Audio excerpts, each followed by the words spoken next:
अरे उसे कोई रोको, वो मुझे छोड़कर जा रही है। कमला प्लीज रुक जाओ कमला, मत जाओ मुझे छोड़कर। कमला तुम कहाँ जा रही हो? मुझे छोड़कर मत जाओ, तुम वापस आ जाओ, आ जाओ। बाजार के सभी लोग पागल को देखकर डर जाते हैं। उसके कपड़े फटे हुए होते हैं, उसके बाल बिखरे हुए होते हैं। तभी उसके पीछे एक बूढ़ा आदमी और एक बूढ़ी औरत उसको नाम ले लेकर पुकार रही होती है। रुको बेटा रमेश, रुक जाओ, अब इस बुढ़े बुढ़िया में दौड़ने की ताकत नहीं बची है। अचानक वो पागल व्यक्ति रोने लगता है और फिर बाद में हंसने लगता है और जमीन पर लौटने लगता है। सभी लोग उसे देखकर जोर जोर से हंसने लगते हैं। ये क्या हुआ भाई? देखो जरा इसे। अरे तुम नहीं जानते, ये चंपक चाचा के बेटे हैं। इसे लॉटरी दुल्हन ने पागल बना दिया। रमेश पिछले कुछ महीनों तक बिल्कुल ठीक था। ये कहानी है 2 महीने पहले की, जब कमला अमृतसर से दिल्ली शिफ्ट हुई थी। कमला एक बेहद शातिर और चालाक लड़की थी। उसमें सिर्फ एक खास बात थी कि वे बहुत सुंदर लड़की थी। वे शहर शहर जाती और वहाँ के बड़ी बड़ी कंपनियों के नौकरी के बहाने वहाँ के मालिक या मैनेजर को अपनी खूबसूरती का सहारा लेकर भोले भाले लड़के को अपने प्यार के जाल में फंसाती थी। उनसे शादी रचाकर दूसरे ही दिन उनके सारे जेवर और पैसे लेकर 9-11 हो जाती थी। और उसकी खास बात ये थी कि वह शहर में ज्यादा देर नहीं रुकती थी। इस बार कमला रमेश के ऑफिस में असिस्टेंट सेक्रेटरी के पोस्ट पर कार्यरत थी। एक दिन कमला ऑफिस देर से पहुंचती है। क्या तुम्हें ऑफिस के टाइम का पता नहीं है? पहले ही दिन लेट हो तुम। कल से टाइम पर आ जाना, वरना तुम्हारी तनख्वाह कटेगी। कमला को रमेश की बातें तीर जैसी चुभ जाती हैं। वे मन ही मन बड़बड़ाने लगती है। इसकी ये मजाल कि ये कमला को धमकी दे। कमला सबकी ऐसी तैसी कर देती है। इसे तो मैं बहुत बुरा सबक सिखाऊंगी। कमला मन ही मन रमेश को लूटने का प्लान बनाने लगती है और प्लान के मुताबिक वह रमेश के करीब जाने की कोशिश करने लगती है। एक दिन अचानक रात में रमेश का फोन बजता है। हेलो सर, मैं आपकी न्यू असिस्टेंट बोल रही हूँ। सर, मेरे घर शायद कोई चोर घुस गया है। क्या आप अभी मेरे घर आ सकते हैं? मुझे बहुत डर लग रहा है। रमेश बहुत शांत स्वभाव का होता है, मगर अपने काम और स्टाफ की मदद के लिए हमेशा आगे रहता है। देर रात कमला के इस तरह फोन करने की वजह से रमेश को उसकी फिक्र हो जाती है और वो फौरन अपनी गाड़ी से कमला के घर पहुंचता है। कमला, दरवाजा खोलो, मैं रमेश।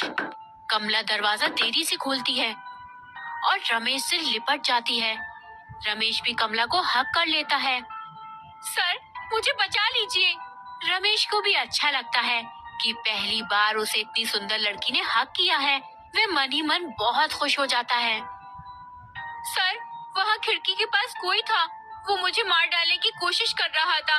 वो मुझे मार डालेगा सर, प्लीज मुझे बचा लीजिए। रमेश खिड़की के पास जाता है, मगर वहाँ कोई नहीं होता। यहाँ कोई नहीं है कमला, तुम्हें शायद कोई भ्रम हुआ होगा। तुम आराम करो, अब मैं चलता हूँ। प्लीज आज रात आप यहीं रुक जाइए। मुझे सच में बहुत डर लग रहा है। इस शहर में मेरा कोई अपना नहीं है जिसे मैं इस वक्त बुला सकूं। अरे कोई बात नहीं, ये तो मेरा फर्ज है। उस रात रमेश कमला के पास ही रुकता है। कमला रमेश के लिए कॉफी बनाकर लेकर आती है और दोनों ढेर सारी बातें करते हैं। और सुबह होते ही रमेश और कमला साथ में ऑफिस जाने की तैयारी करने लगते हैं।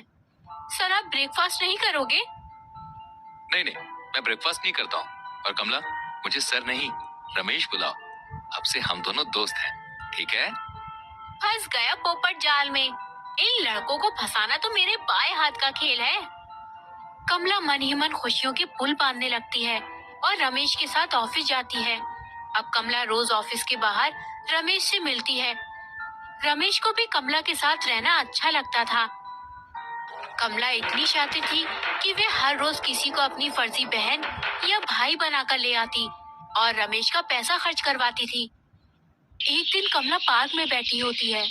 जैसे ही वो देखती है कि रमेश आ रहा है, वह जोर जोर से रोने लगती है।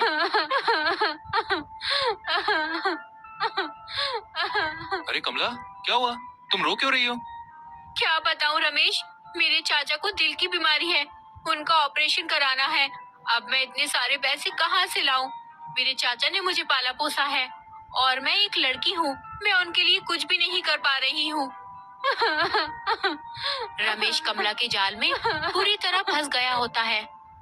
अरे यार कमला, तुम भी ना गजब करती हो। तुम्हें मुझे बताना चाहिए था। तुम्हारे चाचा भी तो मेरे चाचा जैसे हैं ना। रमेश कमला के प्यार में इतना पागल हो गया होता है कि कमला जो भी बोलती है वो उसे सच मानकर पैसे दे देता है। एक दिन रमेश कमला से बोलता है। कमला, मुझे तुमसे एक बात करनी थी। हाँ बोलो ना।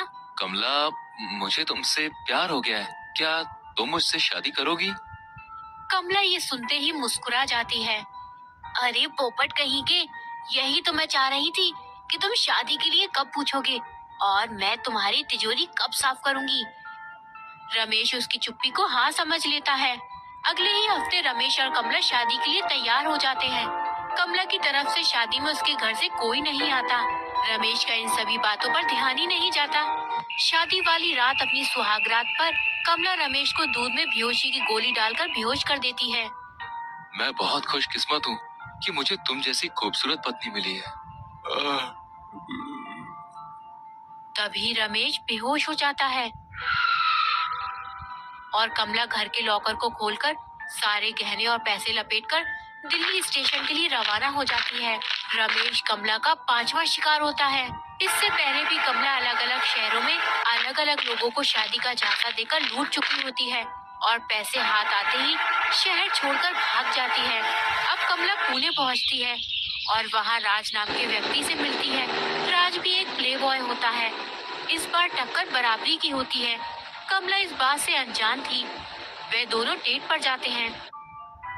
कमला, क्या तुम मेरे साथ एक रात बिता सकती हो? मुझे तुम्हें जानना है। मगर शादी से पहले रात कैसे बिता सकती हूँ मैं? क्यों? तुम्हें मुझ पे भरोसा नहीं है?